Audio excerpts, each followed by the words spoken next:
பெண் சாபம் இருக்கு, கோ சாபம் இருக்கு, பட்சி சாபம் இருக்கு, விருட்ச சாபம். அழுதுன்றது நியாயமான ஒரு விஷயம், எல்லாருக்குமே உண்டு. ஒரு சில நாள் கழிச்சு இது வந்து பிரம்ம ராட்சசரா மாறும் அப்படின்ற ஒரு கான்செப்ட் இருக்கு. பிரம்மகத்தி தோஷத்துக்கு அந்த பிரம்மகத்தியானது இந்த கோவில் வாசல்லையே எள் கலந்த அதிரசம் இதுவும், அதுக்கப்புறம் கொள்ளு பொடி கலந்த அன்னம், விளாம்பழம் அல்லது வில்வப்பழம் படையல் இட்டு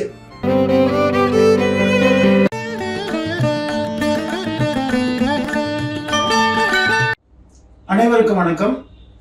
அதிர்ஷ்ட ஜோதிடம் நிறுவனர் ஜோதிடர் என் சீதாராமன் அவர்களோடு இணைந்து மீனம் ராம் பிரபல ஜோதிடர் அவருடன் இணைந்து இன்றைக்கு அடியன் கேவி ஸ்ரீதரனோடு ஒரு கலந்துரையாடலை வழங்க இருக்கிறோம். இந்த இனிய கலந்து உரையாடலில் நம்முடைய மீனம் ராம் ஜோதிடர் அவர்களிடத்திலிருந்து துவங்குவோம். ஐயா, நீங்கள் ஒரு விஷயத்தை துவங்குங்க, அதை கலந்து நாம் பேசுவோம். அதாவது இந்த ஜோதிடத்தை பார்த்தீங்கன்னா நிறைய விஷயங்கள் இருக்கு. நம்ம வந்து அது ஜனங்களுக்கு புரியுற மாதிரி சொல்றதுக்கு நம்ம முயற்சி எடுத்துட்டு இருக்கோம். இப்போ கடந்த ஒரு 2 எபிசோடா பார்த்தீங்கன்னா, ஒரு முன்னாடி வந்து நீங்க ஒரு ஆன்மீகத்தை பற்றியும் இப்படி இணைச்சியா சொன்னீங்க. அதுக்கப்புறமா நாங்க வந்து கல்யாண அதை பத்தி பேசுவோம். அந்த இதுல வந்து இப்போ வந்து இந்த வாரத்துல என்ன பேச போறோம் அப்படின்னா, நிறைய சாபங்கள் இருக்கு.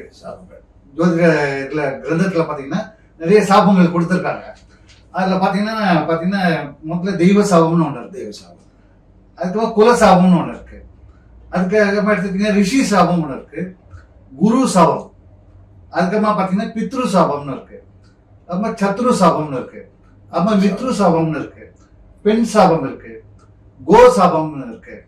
அப்புறமா பாத்தீங்கன்னா பட்சி சாபம் இருக்கு, விருட்ச சாபம். ஆமா, விருட்ச சாபம். இந்த மாதிரி இதுல பாத்தீங்கன்னா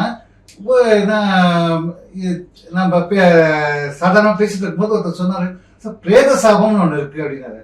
அது பத்தி நீங்களே சொல்லுங்க, இல்ல நீங்க சொல்லுங்க. ஆனா ஏன்னா நான் அதை இதை பத்தி கேள்விப்பட்டது இல்லை. அது நீங்க வந்து ஜனங்களுக்கு புரியுற மாதிரி நீங்க கொஞ்சம்.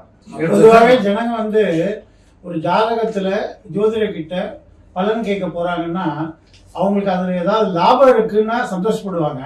ஆனா சாபம் இருக்குன்னா போறதுக்கே ஜாதகத்தை எடுக்கிறதுக்கே பயப்படுவாங்க.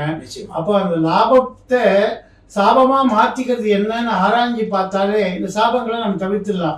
அதுக்கு என்னன்னா கோபத்தை தவிர்க்கணும். கோபத்துலதான் சாபங்களே வருது. அந்த கோபம் நாமும் படக்கூடாது, மற்றவர்கள் கோபத்துக்கும் நாம ஆளாகக்கூடாது. ஏன்னா ஒரு ரிஷிகள் கோபப்பட்டாங்கன்னா அவங்க வந்து குரோதப்பட்டார்கள்னு துர்வாசர் கூட சொல்லுவாங்க. அப்படின்னா கோபக்கார முடியும்னு அர்த்தம். அவர் வந்து தன்னை மதிக்கலைன்னா உடனே சாபம் கொடுத்துருவார். அது மாதிரி சாபம் பொல்லாதது, அது கோபத்தினால் விளையிறது. அந்த கோபத்தை நாமளும் குறைக்கணும், அடுத்தவங்ககிட்டயும் கோபத்துக்கு ஆளாகக்கூடாது. கோபத்தால வர்றதுதான் சாபம். இந்த சாபங்கள்ல 13 விதமான சாபங்கள் இருந்தாலும் இன்னைக்கு நாம பேச போறது பிரேத சாபத்தை பத்தி பேச போறோம். சீதாராமன் அவர்கள் அதை பத்தி நமக்கு பாத்தீங்கன்னாக்கா, நீங்க சொல்றது வந்து 100% கரெக்ட். அதாவது ஐயா வந்து நல்லா சொன்னார். அடுத்தவன் எடுக்கக்கூடிய ஆயுதத்தை நிர்ணயிக்கிறவன் நீ அப்படின்னு சொல்றாரு கிருஷ்ணர். உண்மை உண்மை. அடுத்தவன் என்ன ஆயுதத்தை எடுக்கிறானோ அதை பிக்ஸ் பண்றதே நீதான் அப்படின்றாராம். அப்போ அதுல எவ்வளவு விஷயம் இருக்கு பாருங்க. நாம கோவப்பட அடுத்தவன் இன்னும் கோவத்தை ஜாஸ்தி போடுறோம். ஆமா, தூண்டி விடுறோம். அதுதான் வாதம் விவாதம் ஆடுதுன்னு சொல்றாங்க. அதான், அதனாலதான் வாதத்தை அடக்கணும்னு சொல்றாங்க. ரொம்ப அற்புதமான ஒரு விஷயம் இது. இப்போ ஐயா கேட்டார், பிரேத சாபம்னு இருக்கு, நான் கேள்விப்படலை. ஏன்னா இவருக்கு தெரியாத விஷயங்கள் கிடையாது, நிறைய விஷயங்கள் தெரியும். இருந்தாலும் கட்டுறது கைமண் அளவு அப்படின்னு தான் சொல்றோம். நமக்கு தெரியாத விஷயங்கள் இன்னும் நிறைய போயிட்டு. இப்போ எனக்கு வந்து பாத்தீங்கன்னாக்கா நிறைய விஷயம் தெரியாது. இப்போ உங்க மூலியமா நாங்க வந்து நிறைய விஷயத்த வந்து நம்ம படிக்கலாம். இப்போ என் மூலியமா இவர் படிக்கலாம், இவர் மூலியமா நீங்க படிக்கலாம். விஷயங்கள் இப்போ சிவபெருமானே பாத்தீங்கன்னா தன்னோட மகன் முருகன் கிட்ட அது மாதிரி இல்லையா? அப்போ பிரேத சாபம் அப்படின்னு சொன்னாலே, இப்போ சாதாரணமா ஒருத்தர் மறிச்ச உடனே ஒரு 5 மணி நேரத்துல வந்து அந்த பிரேதத்தை அப்புறப்படுத்தணும்ன்ற ஒரு விஷயம் இருக்கு. அதுதான் வந்து கான்செப்ட், சம்பிரதாயம். இப்போ நம்ம அந்த மாதிரி பண்ணக்கூடிய சூழ்நிலை இன்னைக்கு யாருமே இல்லை. ஏன்னா எல்லாருமே அவங்க வீட்டில் வந்து பேரன் பேத்தி பையன் எல்லாம் ஃபாரின்ல இருக்கிறாங்க, வெளியூர்ல இருக்காங்க, அவங்க வந்து வரணும், அதுக்காக நம்ம வெயிட் பண்றோம். இது வந்து நியாயம், தப்பே கிடையாது இது. பட் இதை வந்து நம்ம நியாயப்படுத்தவும் முடியாது, இல்ல இதை வந்து இப்படி பண்ணவும் முடியாதுன்ற ஒரு சூழ்நிலை இந்த இடத்துல நம்ம சொல்ல. இந்த இடத்துல பாத்தீங்கன்னா ஓகே சரி, அதை நம்ம பேசுவோம். நல்ல பாயிண்ட் இதை சொன்னாரு. இப்போ என்னன்னு கேட்டீங்கன்னாக்கா, இந்த மாதிரி ஒரு 5 மணி நேரத்துல எடுக்க முடியாது நம்ம. அதுக்கப்புறம் பாத்தீங்கன்னாக்கா ஒரு சில படுக்க வச்சுட்டு நம்ம அழுதுன்றது நியாயமான ஒரு விஷயம், எல்லாருக்குமே உண்டு. ஸோ ஆனால் அந்த இடத்துல வந்து இந்த ராமநாமம் ஒரு தெய்வீக, ராமநாமமும் இல்லை, ஒரு தெய்வீக ஏதோ ஒரு சுவாமியோட பேரை சொல்றதோ, ஏதோ ஒரு விஷயத்த நம்ம வந்து அதை வந்து நம்ம அந்த குரலுக்கு வந்து கேட்கறதுக்கு போட்டோம்னா அதோட கம்ப்ரஸ், அது அவங்க வந்து சாந்தி அடையறதுக்கு நிறைய, அதாவது வீரியம் ஆகாம இருக்கிறதுக்கு நிறைய வாய்ப்புகள் உண்டு அப்படின்னு. இதுக்கெல்லாம் வந்து இப்போ நீங்க ஒரு அற்புதமான விஷயத்தை வந்து என்கிட்ட பேசும்போது சொன்னீங்க, அது எல்லாருக்கும் சொல்லணும்னு நினைக்கிறேன். அது ஏன் அப்படின்றது, இப்போ அந்த மாதிரி அந்த கம்ப்ரஸ் ஆகக்கூடிய நேரத்தில் இந்த ஆத்மா வந்து இந்த தெய்வீக குரலை கேட்கும்போது அது வந்து சாபத்தை வந்து தடுக்கும், அது பண்ணாது, நம்ம கொடுக்காது. இப்போ நீங்களே சொன்னீங்க எவ்வளோ நாள் இங்கே இருக்கும், எப்படி போகுன்றது நீங்கள் உங்கள் வாயால் நீங்கள் சொல்லணுங்க. ஸோ இதெல்லாம் வந்து என்னுடைய கருத்து. அப்போது வந்து பார்த்தீங்கன்னாக்கா இந்த பிரேதம்ன்றது ஒரு சில நாள் கழிச்சு இது வந்து பிரம்ம ராட்சசராக மாறும் அப்படின்ற ஒரு கான்செப்ட் இருக்கு. பிரம்ம ராட்சசனா மாறி அது வந்து நம்ம வீட்டு வாசல்லையும் கொல்லப்புறத்துலையும் மாடியிலையும் உட்காந்துருக்குமா. அப்போ சினிமாவில் பார்க்குற மாதிரி இந்த காட்டுற மாதிரி பயப்படுத்தாது, யாரையும் தொந்தரவு பண்ணாது.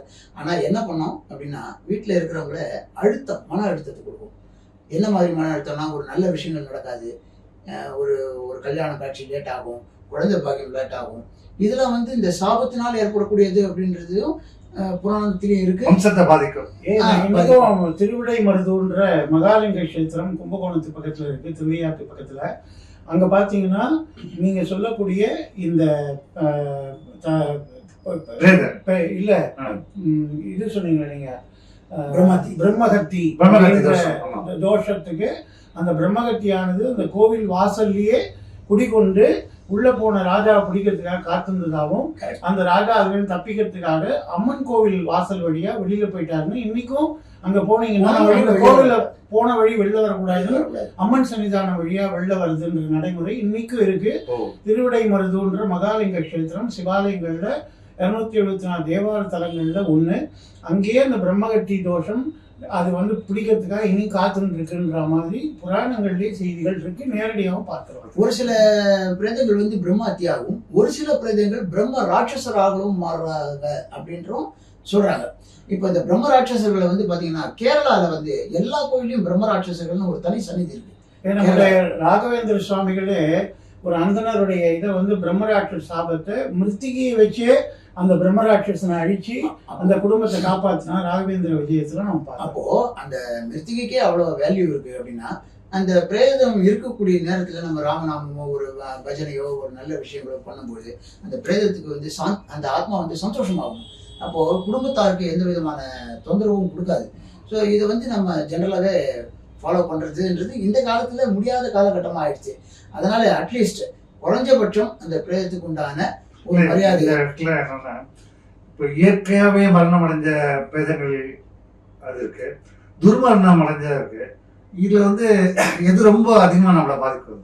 துர்மரண பிரேதம் ரொம்ப. நம்ம பேசிட்டு இருக்க சப்ஜெக்ட் வந்து அவங்களுக்கு என்ன ஆக போன்றதுன்றது பத்தி இல்ல, பிரேதத்தினால நமக்கு என்ன சாபம் வரணும்ன்ற டீட்டெயில் தான் அதுவும் நம்ம பேசியிருக்கோம். நீங்க சொல்லக்கூடிய இன்னொரு தனி சப்ஜெக்ட், அது இன்னொரு எபிசோடு நம்ம இல்ல. இன்னொரு விஷயமும் இவர் கேட்டதுல சொல்லலாம், இந்த மாதிரி துர்மரணம் அடைந்த பிரேதங்கள் அதிகமான சாபத்தை கொடுக்கும், அது ஒண்ணு இருக்கு. இவர் கேட்டதுல அது ஒரு நல்ல விஷயங்கள் தான். அது ஐயா சொன்ன மாதிரி நம்ம அதை டீட்டெயிலா சொல்லலாம், எப்படி யார் யார் எந்தெந்த துர்மரணத்துல எந்தெந்த மாதிரியான தொந்தரவுகள் கொடுப்பாங்க அப்படின்றத நம்ம அடுத்த தோஷ நிவர்த்தி ஒரு அரிய புக் ஒண்ணு வச்சிருக்காரு.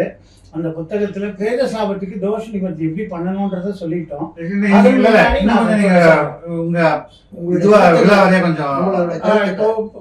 இவர் பாத்தீங்கன்னா பட்டினத்தார் வந்து அவர் ஜீவ சமாதி அடைந்த நம்ம திருவள்ளுவரையில அவர் வந்து நிறைய இந்த மாதிரி ஆத்ம சோதனையில ஈடுபட்டு பேசினவர்.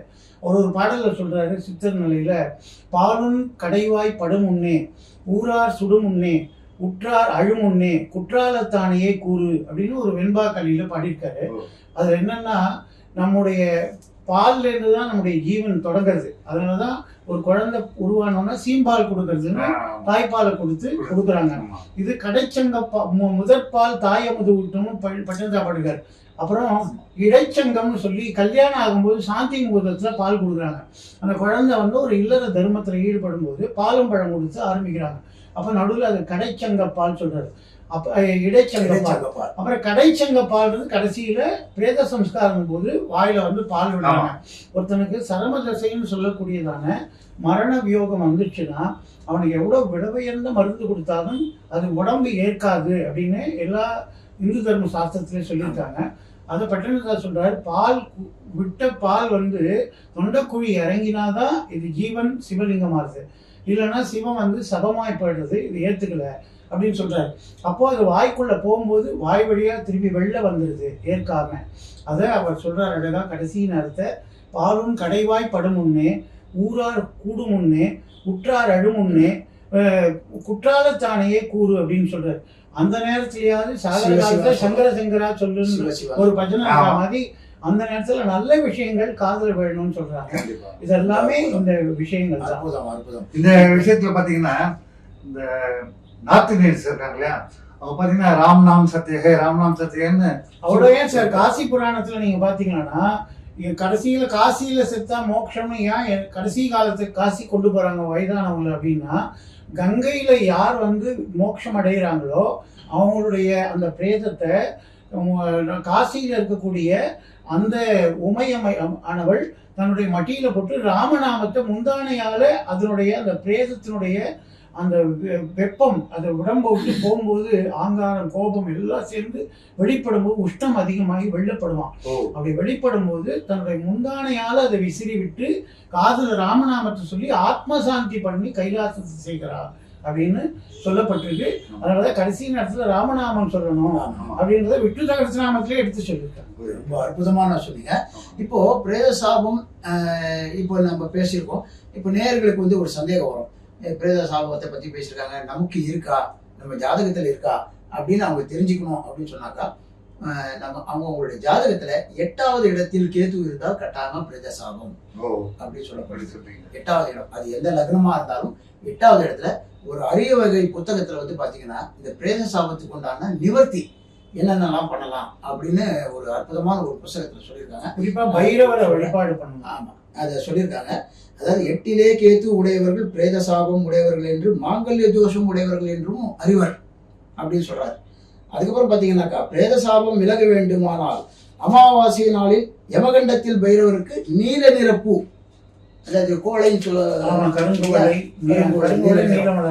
மாலையை அணிவிச்சு புனுகு, அதாவது புனுகு பூசி கருவேப்பிலை அன்னம், இந்த கருவேப்பிலை சாதம் சொல்றோம் இல்லையா, எள் கலந்த அதிரசம் இதுவும், அதுக்கப்புறம் கொள்ளு பொடி கலந்த அன்னம், விளாம்பழம் அல்லது வில்வப்பழம் படையலிட்டு அர்ச்சனை செய்து 8 நபர்களுக்கு அன்னதானம் செய்து, ரொம்ப முக்கியம் இது, 8 நடக்குது, அன்னதானம் செய்து பசுவிற்கு எள்ளுருண்டை உண்ண தருவதுடன் காகத்திற்கு எள் சாதம் வைத்து வழிபட, கருவேப்பிலை சாதம் வைத்து வழிபட்டு வர பிரேத சாபம் விலகும் அப்படின்னு ஒரு அற்புதமான ஒரு பழைய புத்தகம். இதை பத்தி புராணத்திலையும் சொல்லியிருக்காங்கல்ல, கருட புராணத்திலே சொல்லியிருக்காங்க, நம்ம தர்ம சாஸ்திரங்கள் எல்லாமே சொல்லியிருக்கு. பிரேத சாபம் பொதுவாக எதனால ஏற்படுறதுன்னா, அந்த ஜீவன் பிரிகிற நேரத்துல அவங்க யார்கிட்டலாம் பாசமா இருக்காங்களோ அந்த பாசமா இருக்கிறவங்க தன்னை கை விட்டுட்டாங்களே, நாம இவங்க கிட்ட இத்தனை நாள் பாசம் வச்சிருந்தோமே அப்படின்ற அந்த கோபத்துல அவங்க கொடுக்கறது தான் சாபமா வெளிப்படுறது. நான் ஏற்கனவே ரிஷிகள் உள்பட இதுதான் நான் சொன்னேன். அப்படி இருக்கும்போது அந்த கோபத்துக்கு நாம் ஆளாகாம இருக்கணும்னா, அவங்க மறிச்ச நாள்லேருந்து 13 நாள் காரியங்கள் எதுக்காக பண்றோம் அப்படின்னா, அவங்க அந்த கூட்டத்தோடு பித்திருக்கள்னு சொல்ற கூட்டத்தோட கலக்காம இங்கே தான் நம்ம கூடவே இருப்பாங்க. அதே மாதிரி மகாலய பட்சத்துல பித்திருக்களோட நம்ம வீடு தேடி வருவாங்க. நம்ம குடும்பம் நம்ம இல்லாத என்ன நிலைமைக்கு இருக்கோ நல்லா இருக்கணும் ஆசீர்வாதம் பண்ணுவாங்க. அதனாலதான் அந்த நேரத்துலயாவது பிண்ட வைக்கணும், திதி கொடுக்கணும் அப்படின்னு சொல்லியிருக்காங்க. அவங்களுக்கு சாதம் போடுறது அவங்களுக்கு நேரடியா கொடுக்க முடியாது. பசுவுக்கு அகத்திக்கீரை கொடுக்கறது, அது போல காகத்துக்கு வந்து எள் கலந்த அன்னம் கொடுக்கறதுலாம் சொல்றாங்க. ஸோ அந்த மாதிரி இந்த பிரேத சாபம் உண்டாகிறதுக்கு காரணம் என்னன்னா நாம பாசமா கவனிச்சுக்கிட்டவங்கள கடைசி நேரத்துல நாம வந்து கைவிட்டுறது. அது மாதிரி இல்லாம அவங்கள அந்த கடைசி வரைக்கும் கூட்டத்துல சேர்க்கிற வரைக்கும் அவங்க எந்த அளவுக்கு நாம பாசம் வச்சிருந்தாங்களோ நாம வச்சிருந்தாலே அவங்க வந்து சமாதானம் அடைவாங்க. அதுக்கு தான் இந்த ராமநாமம் சொல்றது, ரகசியநாமம் சொல்றது, சிவநாமம் சொல்றது, இந்த மாதிரி பாடல்கள்லாம் அந்த காலத்துல வந்து குழந்தைங்களுக்கு எல்லாம் சுவாமி பேரை வச்சிருக்காங்க. ஆமா, போற நேரத்துல சங்கரான்னு கூப்பிடுவாங்க, நாராயணான்னு கூப்பிடுவாங்க. இன்னைக்கும் நாராயணத்துல இந்த காலத்துல பாத்தீங்கன்னாக்கா சங்கர நாராயணன் வந்து நானின்னு கூப்பிடுறாங்க. எல்லாமே பேரை வந்து சுருக்கிட்டாங்க. கிருஷ்ணனை வந்து கிச்சான்னு கூப்பிடுறாங்க. ஸோ அப்போ நம்ம போகக்கூடிய நேரத்திலேயாவது சுவாமி பேரை சொல்றான்னு சொல்லி இருக்காது. அந்த சுவாமி நாராயணத்துல பாத்தீங்கன்னா அஜாமில சரித்திரம்னு பேசியிருக்காங்க. நாராயண பட்டத்திரி பாடுகிற ஒரு தசகம். அதுல அஜாமிலனுக்கு 10 குழந்தை. அவன் தெரிஞ்சோ தெரியாமலோ நாத்திகனா இருந்தாலும் 10வது குழந்தைக்கு நாராயணான்னு பேர் வச்சான். அவன் போற நேரத்துல அவனுக்கு அந்த சரம தசையில பாசம் இழுக்கும் போது அந்த கடைசி குழந்தையை பார்த்து நாராயணான்னு கூப்பிட்டான். உடனே நாராயண தூதர்கள்லாம் விஷ்ணுபதி லோகத்திலிருந்து அவங்களுக்கு 4 கரங்கள் உண்டு, சங்கு சக்கர கதாபாணியா வந்து அவருடைய லோகத்துக்கு அழிச்சுன்னு போனாங்க அப்படின்னு அஜாமில சரித்திரம் சொல்றதுக்காக ஆகவே வாழ்நாள் முழுக்க சுவாமி பேரை சொல்லாட்டா கூட இந்த சாபங்கள்லாம் நீங்கன்னா கடைசி நேரத்திலேயாவது குழந்தைகளை பாசத்தில் கூடும்போது அந்த பேர் அழிவு. அதுக்காக தான் இன்னைக்கு வந்து பேரைய சுருக்கி கிச்சின்றாங்க, கிச்சான்றாங்க, நானின்றாங்க. ஸோ இப்படி சுருக்கி போச்சு. அதனால குழந்தைக்கு பேரை சுருக்காம முழுசா கூப்பிடுறது ரொம்ப ரொம்ப நல்லது. அந்த சுவாமி பேரை புஷ்பா புஷ்ன்ற மாதிரி ஆயிடுச்சு. இப்போ என்னன்னா குழந்தைங்களை வந்து முழு பேரை, அதாவது கடவுள் பேரை வைக்கணும். இன்னைக்கு காலகட்டத்துல எல்லாம் ஃபேஷனா லேப்டாப்பை பார்த்து கம்ப்யூட்டர் பார்த்து என்னென்னமோ பண்ணி பேரெல்லாம் என்னமோ செலக்ட் பண்றாங்க. அப்படி இல்லாம ஒரு பேர் கடவுள் பேரை வைக்கிறது ரொம்ப ரொம்ப விசேஷம். அந்த பேரை கூப்பிடுறதும் இன்னும் விசேஷம். ஸோ இது வந்து கடைசி காலத்துல இவங்களுக்கே வந்து எந்த விதத்துல இவங்களுக்கு அது லாபத்தை கொடுக்கும், நல்லது கொடுக்கும், புண்ணியத்தை கொடுக்கும்ன்றது இவங்களுக்கே தெரியாது. ஸோ இப்படிப்பட்ட ஒரு அற்புதமான ஒரு சந்திப்புல உங்க கூட வந்து இந்த சப்ஜெக்ட் வந்து நிறைய பேர் வந்து கேட்குறாங்க, தெரியல சொல்றதுக்கு. இதுக்கு வந்து ராமேஸ்வரம் போகலாமா, காசி போகலாமா, அதுக்கப்புறமா பார்த்தீங்கன்னாக்கா கோகர்ணம் போகலாமா, வர்க்கலா போகலாமா இப்படின்னு நிறைய பேர் கேட்கறது உண்டு. எல்லா இடத்துக்கும் போகலாம், எல்லா இடத்துக்கும் பலன் உண்டு. ஆனாலும் நீங்கள் சொல்கிற மாதிரி வீட்டில் இருந்தபடியே ராமநாமமும், இறந்தவர்கள் இருக்கக்கூடிய இடத்துல நல்ல விஷயம் பேசுறதும், அங்கே உட்காந்து நம்ம காஃபி டீ சாப்பிட்டு சினிமாவை பற்றி பேசாமல், ட்ராமாவை பற்றி பேசாமல், வீடியோ சீரியலை பற்றி பேசாமல். ஆழ்வார் கூட ஒரு பாசத்தை சொல்லிருக்காரு, நம்பி பிம்பி என்று நாட்டு மானோட பேரிட்டு அடைத்தக்கால் நம்பும் பிம்பும் எல்லாம் 4 நாளில் அழுந்திப்போம். என் செம்பெரும் தாமரை கண்ணன் பேரிட்டு அடைத்தக்கால் நம்புங்கால் நம் அன்னை நரகம் புகாழ்றார். ஒருத்தருக்கு வந்து நம்பி பிம்பின்னு வாயில நுழையாத பேரெல்லாம் கூப்பிட்டா 4 நாள்ல அவருடைய பேரும் அழுகி போகும், அதால உங்க நாக்கும் அழுகி போகும். அதுக்கு பதிலாக நாராயணன் பேரை சொன்னீங்களான்னா உங்களுக்கு மட்டும் மோட்சம் இல்லை, சாப நிவர்த்தி இல்லை, உங்களை பெற்ற தாயாருக்கும் சேர்த்து நினைக்கிறது. நம்புங்கள் நம்மண்ணை நரகம் புகாள் அப்படின்னு அற்புதமா ஆழ்வார் திவ்ய பிரபந்தத்தில் சொல்லியிருக்காரு. அப்படி இந்த பிரேத சாபம் நீங்கணும்னா ஒரே வழி காலபைரவர் வழிபடணும். இவர் சொன்ன மாதிரி அமாவாசை காலத்துல நாம வந்து வழிபடணும். அது போல பித்ருக்களுக்கு தோஷ நிவர்த்தி மாதிரி செய்தாலும் அவர்கள் ஆமா அவர்கள் இவர்களுக்கு முன்னோர்கள்ன்றதுனால இந்த ஆத்மாவை அவங்க சாந்திப்படுத்துவாங்க அப்படின்ற ஒரு அற்புதமான கலந்துரையாடல நாம இங்க சேர்ந்து அனுபவித்தோம். ரொம்ப சந்தோஷம்.